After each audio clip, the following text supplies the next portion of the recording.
Грузовик протаранил толпу в Берлине. 12 человек погибли, 50 ранены. Трагедия произошла на рождественской ярмарке в центре города. Свидетели рассказывают, машина въехала на рынок и проехалась по людям.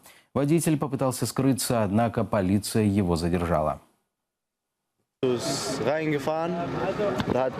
Вантажівка приїхала туди і пішла просто на людей. Я був тоді отам. Я бачив, як вона їхала, а потім водій побіг. Я почув постріли. За 2 хвилини з'явилася поліція і взяла вантажівку під свій контроль.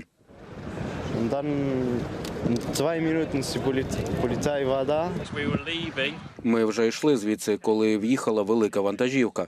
Вона пройшла просто повз мене, повз мою дівчину. За 3 метри від мене і за 5 від моєї дівчини. Вона пройшла через вхід, ударила по бар'єрах і проминула нас.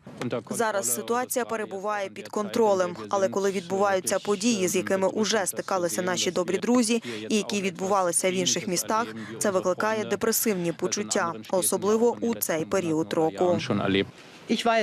Якщо це підтвердиться, то нам буде важко сприйняти той факт, що нападником виявилась людина, яка попросила про захист і притулок у Німеччині. Особливо нестерпно почуватимуться ті німці, які щодня допомагають біженцям і усім людям, що дійсно потребують захисту.